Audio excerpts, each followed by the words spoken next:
美國咧19世紀有一單嘅法律嘅案，即係 court case 啦，即係嗰啲嘅法庭嘅案件咧係非常得意嘅。呢個主人翁咧就叫做威廉林克，佢係一個衛理公會嘅信徒嚟嘅，得唔得？佢係一個衛理公會嘅信徒，即係佢係一個基督徒，平時都會唱詩去到敬拜讚美神嘅。不過咧好大鑊啊！呢個人咧唱歌咧係走音嘅。啊！唔好望住你隔離嗰個喎。頭先我一見到一講到呢句説話就即刻睄一睄隔離嗰個。OK，佢唱歌真係走音㗎，甚至乎咧佢有時唱歌啊大詩歌嘅時候咧，佢嗰個時間咧係超級長，長到咧係好多人都開始覺得佢好干擾成個聚會。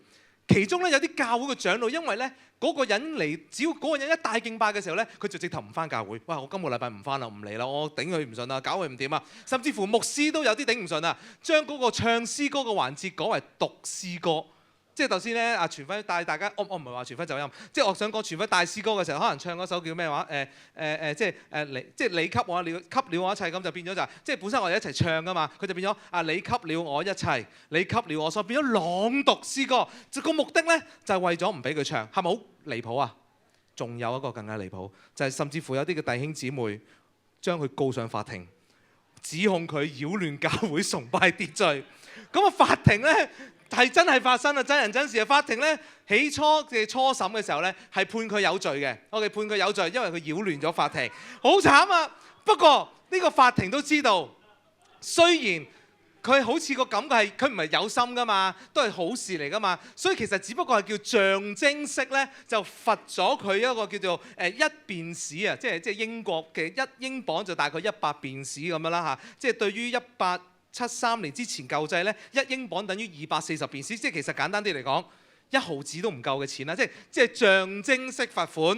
咁但係咧佢又唔憤氣喎，一路上訴去到，即係你都知道，即係英國有終審法庭啊嘛，即係繼續上訴，最終法官佢認為一樣嘢，當佢真心敬拜上帝嘅時候，即使佢個形式係不完美，都唔應該受罰，所以就被推翻咗啦。哇！俾掌聲耶穌好嘛？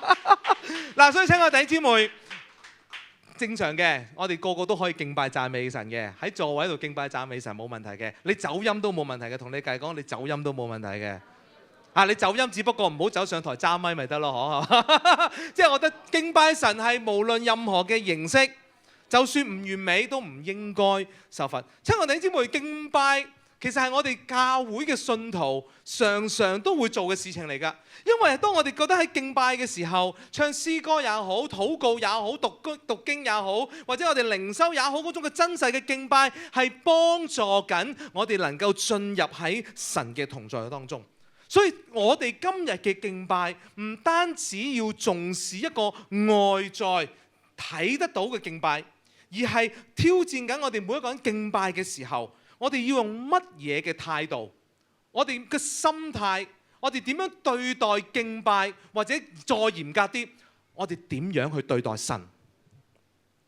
點樣去面對神？係應該用呢個心態去諗一諗。我要澄清一點，我想講嘅，當我哋講內在敬拜，但係通常係咁嘅，唔知點解啲弟兄姊妹啊或者信徒咧，好常都會將佢分開咗嘅。OK， 咩意思咧？就係話，當我敬拜嘅時候，當我講內在敬拜嘅時候，咁我哋就會唔着重外在嘅敬拜㗎啦。OK， 即係話我有心靈誠實咪得咯，我外在做成點都唔緊要㗎。上帝係好悅納㗎，贊唔贊成啊？都贊成嘅。咁我調翻轉，我要問一問讚美操嘅弟兄姊妹啦。你有心靈誠實敬拜，但係你啲舞步錯晒，你接唔接受到啊？接受唔到啊！咁即係話原來我哋有內功心法，都要有外功嘅配合嘅喎。但係調翻轉，我淨係得外功，冇內功又得唔得啊？又唔得嘅喎。嗱，你諗下，即係用翻我有好好嘅燈光，好好嘅冷氣。樂隊都非常之好嘅。我調翻轉咧，如果我同你講，我每個禮拜崇拜，我俾錢請一隊樂隊啊，同阿邊個嘅明星嘅演唱會嗰隊樂隊嚟帶大家敬拜，好唔好啊？音樂上梗係 perfect 啦。咁但係係咪真係敬拜呢？呢個係好多時候挑戰緊信徒嘅問題。所以我哋講緊嗰種嘅敬拜，詩篇成日都講緊一樣嘢嘅，我哋要彈得巧妙啊嘛。即係我哋講緊，我哋要着重外功。如果唔係都唔使記載咩拔啊、咩鑼啊、什麼打鼓啊，跳舞啊，唔使記載呢啲，因為唔重要，唔使講咩拍掌啊，咩俯伏跪拜，唔使記載呢啲㗎，唔使講咩揈旗啊、吹號，唔使講呢啲嘅。但係同一時間，聖經都好着重我哋內心嘅敬拜。弟兄姊妹，當我哋崇拜神嘅時候，內外都要兼備。我哋嘅敬拜，我哋面對神嗰個態度，我哋點樣面對主嘅態度，唔係隨隨便便。即係話，我哋翻到嚟今日，我又唔係喺台上帶領敬拜 ，OK 啦。咁，你會點樣翻嚟啊？我踢拖翻嚟咯，人字拖，跟住之後咬住支牙籤咁樣走翻嚟咯。我神都喜悅我咁樣敬拜嘅。如有雷同，實屬巧合啫，唔係針對你嘅。即係我哋用乜嘢嘅態度？我哋點樣預備我哋嘅心嚟到教會裏邊崇拜先？呢個係我哋今日要學習嘅東西。唔好走，唔好走，唔係話你。當我哋外在嘅行為，其實係表現緊我哋內在嘅態度。唔係話你着人字拖就等於一定唔好，我唔係呢個意思。唔係話你着短褲就一定唔好。OK， 我唔係咁嘅意思。而係你用乜嘢嘅態度？我夠鐘我行入嚟咯。唔緊要嘅，遲少少 OK 啦。個態度定係還是真係唔好意思，我真係因為有啲緊急嘅事情，所以我要遲啲。係大家都係遲到，但係兩個態度，你點樣面對神先？印尼有一間教會，大家有冇唱過啊？頌讚你哈利路亞嗰首普通話係一切歌頌讚美嗰首歌咧，有冇印象啊？都歸我主我的神。印尼一間教會嘅牧者寫嘅呢首歌，嗰個牧師叫做楊東寶牧師，佢哋教會嘅敬拜音樂係 No.1 嘅。因為佢哋嗰間教會嘅信徒敬拜隊，同一時間佢哋嘅職業都係 section 嘅樂手，即係都係演唱會嘅樂手嚟嘅。所以佢哋嘅教會嘅音樂基本上係 No.1。基本上每年都全球都有好多人去派人去印尼嗰間嘅敬拜學校嗰度學敬拜。其中一個操練就係咩呢？就喺個禮堂度3個小時敬拜，5個小時敬拜，隻手舉到高一高，唔準放低。哇！操練。嗰個樂手，其中一個鼓手，佢話咩呢？當佢哋聚會之前，我又跌咗呢個，跌咗1000幾蚊。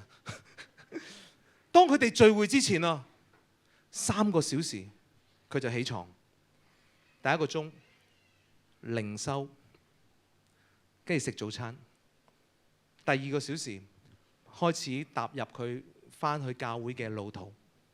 開始之前，聚會之前，練習之前。佢係一個 No.1 嘅 section 樂手，你記得我講呢句説話啊？基本上所有歌行埋去唔使練啊，呢班人都應該搞得掂啊。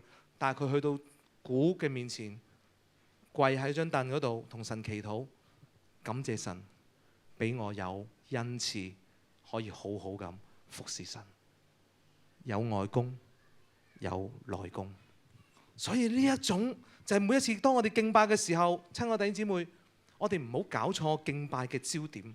如果我哋俾外在嘅嘢去分咗心嘅話，我哋嘅焦點就唔喺神嗰度。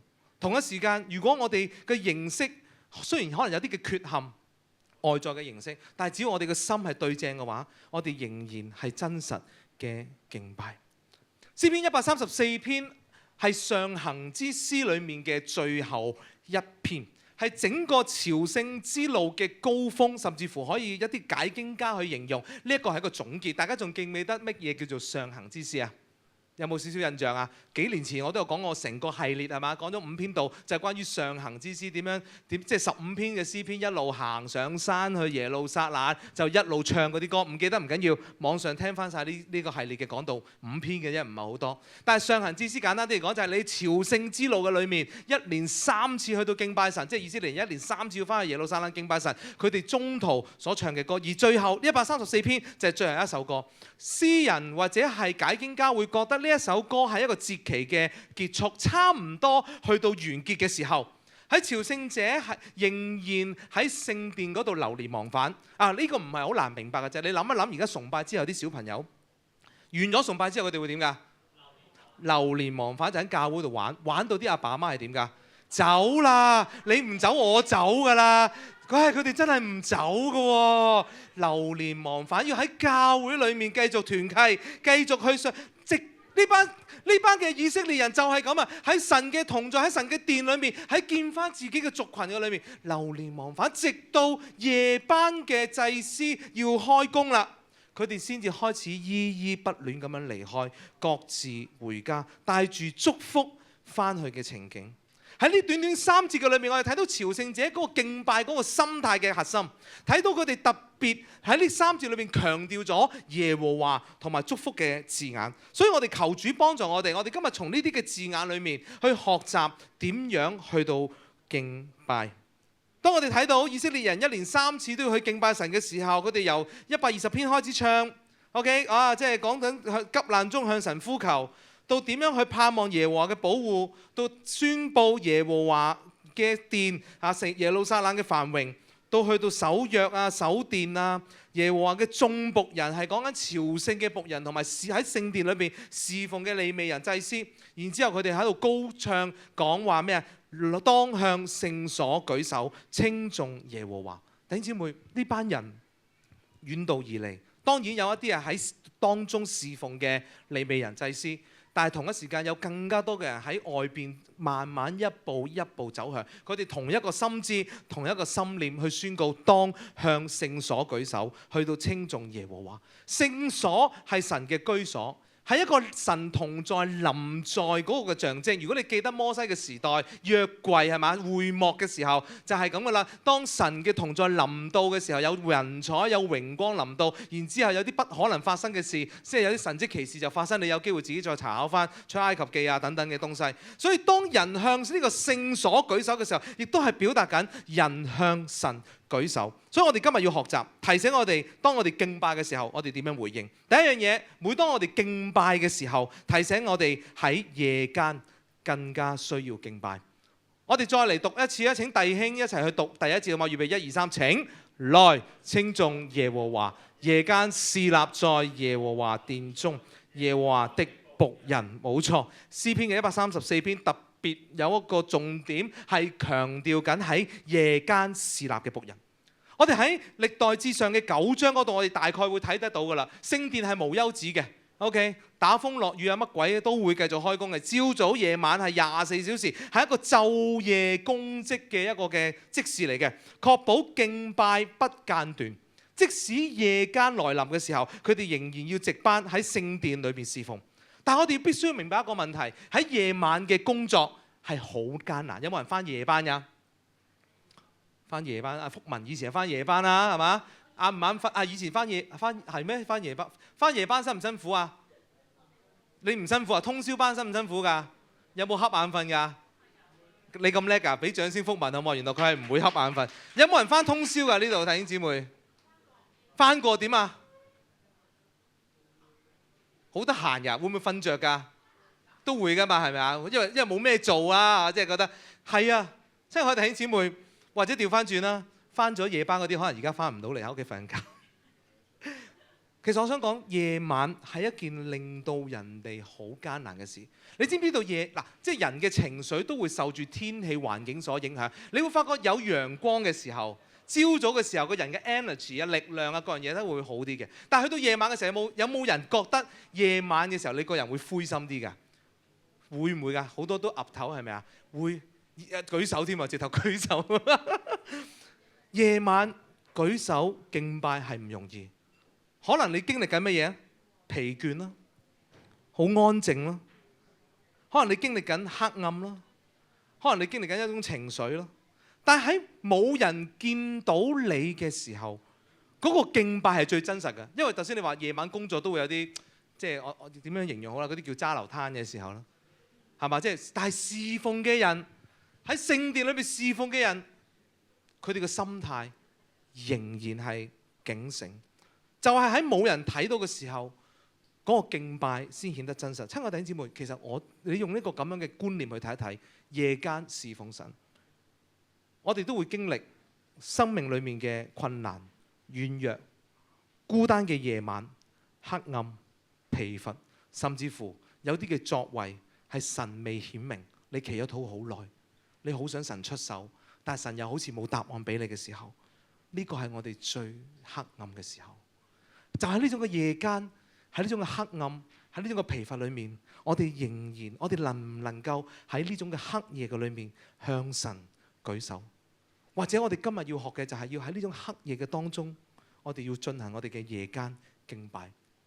喺近東嘅文化裏面，好多個民族嘅廟宇其實都有輪班嘅，都有夜晚去敬拜嘅。但係佢哋嘅夜晚敬拜係不同嘅，因為佢哋夜晚嗰種嘅敬拜唔單止係純粹去獻祭讚美神、讚美佢哋嘅神，更加係求佢哋嘅神明去保護，甚至乎希望、渴望佢哋嘅神明係消滅黑暗。即係話黑暗係邪惡係對立嘅時候呢，佢哋希望佢哋嘅神明係消滅佢嘅。但係我哋嘅神不同，耶和華神喺創世記佢所記載，佢唔係講緊要消滅黑暗，反而講緊黑暗係神創造嘅一部分。如果你睇翻創世記嘅第一章嘅第5至18節，就講神要分開光暗，有光體，一個管晝，一個管夜。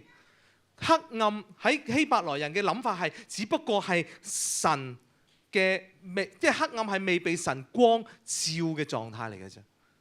所以親愛嘅弟兄姊妹，喺呢一度講緊黑暗對於我哋耶和華神嚟講，其實當神出手嘅時候，當神去光照嘅神嘅時候，呢種就係成為咗一種嘅秩序。白晝就係朝早，夜晚就係黑暗。你知唔知道呢種係一種秩序嚟㗎？如果你聽過一啲嘅老師或者係一啲牧者講，神將光俾咗人，所以人喺朝早去工作吃喝，但係夜晚呢，人係點㗎？休息嘅。到咩出嚟活動啊？就到動物。哇！你睇到呢個時候，神用光，亦都用黑暗。係讓地上嗱，所以通常啲人講環保就用呢段經文係咪啊？神唔係俾晒人㗎，有部分都係俾咗植物啊、動物啊，什麼什麼。上帝冇要消滅黑暗，反而喺黑夜臨在嘅時候，當神加入，我哋嘅生命就會帶嚟更新、改變、祝福，讓整個嘅世界或者我哋嘅生命回歸翻喺上帝嘅秩序裏面。舉手敬拜唔係我哋好快樂、好喜樂嘅時候一種嘅反應，反而更加係當我哋困難嘅時候嘅一個舉動。當我哋感覺到無力、無助嘅時候，我哋要學習咩？點解我哋唔試下舉手去到禱告，同神講：主啊，我無能為力，我舉手仰望你，求你嚟到我嘅黑夜當中，更新轉化我嘅生命狀態。幫助我喺呢個黑夜嘅裏面舉手去到敬拜你呢？我哋好多時候敬拜，叫你舉手敬拜，你會點樣㗎？咁樣係嘛？咁樣似唔似係俾嘢神多啲啊？我哋成日都好想將啲嘢俾神，神啊好大壓力啊，俾你啊，我啲情緒好大，俾你啦，哇，好似咩都俾你咁樣。但係我哋真正要向神咩啊？呼喊，我哋要舉手，主啊，觸摸我，祝福我，俾我捉緊你。我哋成隻手就好攰，去到呢個位，咩都想俾晒神，但係我哋要捉緊神，向神呼喊。有啲你諗下嗱，你由打開手呢一度到呢一度，爭咗幾多動作啊？其實唔係好多嘅啫。但係我哋就係去到呢度咧，好似關節炎咁啊！哎呀，舉唔起，舉唔起，舉唔起。求主幫助我哋喺黑夜當中，唔係淨係單將我哋嘅情緒黑暗，將我哋嘅需要俾神，而係神啊，我要捉緊你。我要向你舉手，喺黑夜裏面，我哋仍然我哋呼求你轉變我哋黑夜嘅敬拜。所以換一句説話嚟講，黑夜嘅敬拜亦都係需要彼此提醒嘅，認唔認同啊？我哋好軟弱㗎，所以教會我哋成日都會鼓勵你，我哋一齊舉手敬拜，我哋成日大聲祈禱，係咪啊？點解啊？就係因為如果教會都唔能夠彼此鼓勵敬拜嘅話，來聖經裏面第一句咩？舉來。一開頭第一句經文就係用嗰個字啊，來稱頌耶和華，係提醒嚟啦，要敬拜神啊！即係話我哋唔好再諗嗰啲嘢住，嚟啦，敬拜咗神先啦，舉手敬拜啦，係彼此挑。有時我哋活喺嗰種情緒，唉，主啊，我唔得啊，好攰。總之起身，唉，人哋叫我起就起啦，叫我多啲唔得，但係都有人呼召你，來一齊敬拜。哦，係一齊敬拜，翻嚟個焦點，翻嚟個狀態，我哋成為鼓勵人嘅一個。當我哋軟弱嘅時候，我哋當然需要人哋鼓勵啦，係咪啊？但係我哋軟弱嘅時候有人鼓勵，到我哋堅強嘅時候，我哋可唔可以鼓勵人去敬拜啊？當你隔離，你知唔知係咁噶？以前我返教會去敬拜嘅時候咧係咁嘅。我帶住我小組，咁我啲小組都係年青人啦。咁啊帶住啲小組咧，因為咧即係都係香港人嘅教會，都係比較沉寂啲嘅，即係大家都唔係好喐嘅。咁我就帶住我啲小組，喺小組嘅時候咧，就已經同佢哋教定佢哋點樣敬拜。敬拜咧，你睇下嗱，大衛都跳舞嘅喎，都拍掌嘅喎，嗱有舉手啦，有拍掌啦，有跪拜啦，有俯伏。我話俾佢聽，有好多唔同嘅模式嘅喎。我就同佢哋講，如果我哋敬拜我哋嘅神嘅時候，我哋嘅神都係有情感㗎嘛。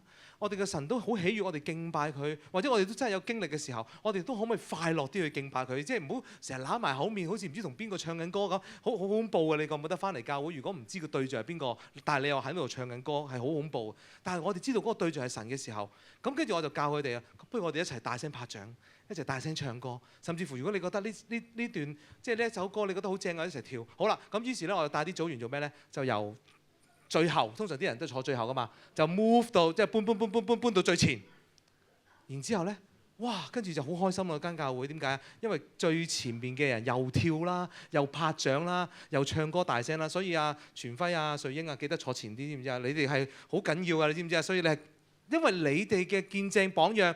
跟住就好似我班年輕人咁啦，帶動到連後邊嘅弟兄姊妹都一齊。喂，佢哋前邊咁嗨，我哋要嗨過佢哋。即係你知年輕人中意競爭啫嘛，中意比較下。我又唔可以蝕底，我要跟住自此之後咧，就開始一個文化啦，就係大家鬥早翻嚟霸位，要霸最前嗰排，跟住要一齊翻嚟敬。親愛弟兄姊妹，我唔係講叫弟兄姊妹翻嚟霸位。嗱，呢個唔係形式嘅問題，唔係拍掌跳舞大聲唱嘅問題，而係我哋有冇一個心情。就係我哋都要成為鼓勵人敬拜嗰個。你要知道，好多人翻嚟嘅時候個狀態係好攰啦、好失落啦、好失望啦、好大壓力啦。來稱頌耶和華，我哋能唔能夠成為嗰個來呼召人嗰個？唔緊要，你今日唔得，你要記住你身邊嗰個。你望下你隔離嗰個人，佢就係成為你鼓勵嗰個人啦。所以拍一拍佢，下次唔該你鼓勵下我敬拜，同佢講。下次你鼓勵我敬拜，唔該。同埋唔該，下次咧邊啲會拍掌坐前邊，即係拍掌好大聲唱歌好大聲嗰啲，唔該坐前啲，祝福下我哋嘅弟兄姊妹。來，阿永欣Alan 呢啲唔該坐前啲，阿 Bear 呢啲坐前啲一齊，哇！即係冇比較嘅，不過要學習來成為敬拜嗰個。2023年嘅時候咧，之後咧我都發覺其實我生命裏面好多嘅挑戰，亦都好多嘅艱難。哇！人際關係即係做少少嘢有人誤會啦，教會購堂又有壓力啦，有人認同啦，有人反對啦，又會諗成唔成功嘅咧，啲人同唔同心嘅咧，屋企嘅經濟壓力啦，孩子都有好多嘅成長嘅問題啦。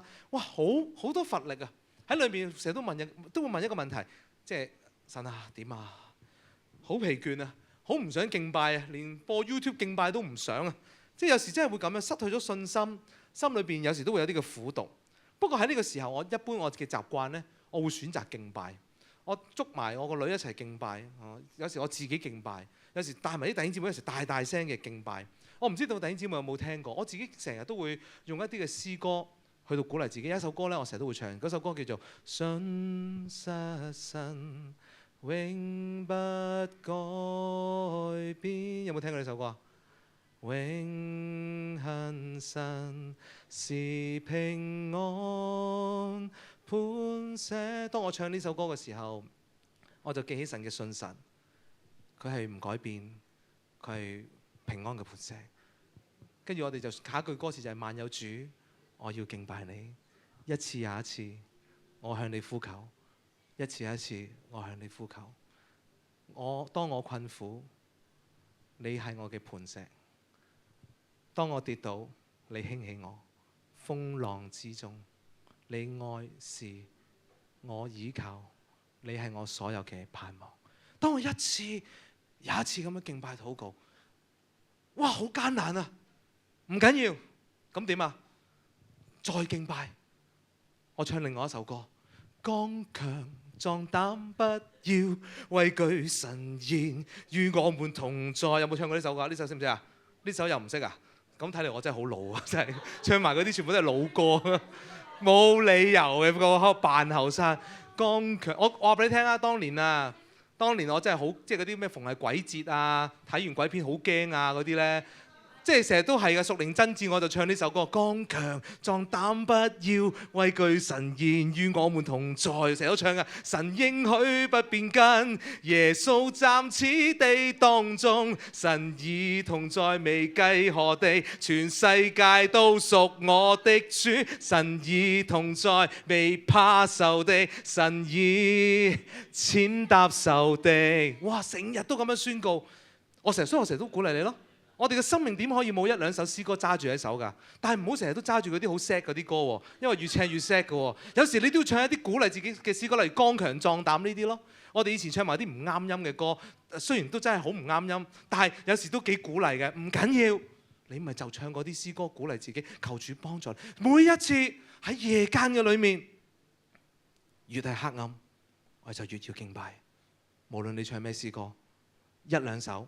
我哋以前仲有一首歌咩得勝得勝，主意得勝，有冇聽過？哇，好耐冇唱啦，嘛，下次唔該。咩啊？下星期小組唱係啦，小組唱揾人崇拜大下，得勝得勝，主意得勝，一切得勝，直到永遠也得勝。有冇唱過？唱過舉手。我哋要揾翻個即係懷舊金曲之夜，我哋明年搞翻個懷舊金曲敬拜會咁樣，敬拜之夜咁樣，全部照唱七八十年代嗰啲嘅詩歌。OK， 唔準唱新嘅，即係超過2000年嗰啲全部唔準唱。越係黑暗，我哋就越要敬拜神。無論你喺邊一個環境都好，夜間係好難，但係我哋嘅神，我哋要鼓勵我哋自己，鼓勵身邊嘅弟兄姊妹喺夜間嘅裏面繼續嘅敬拜。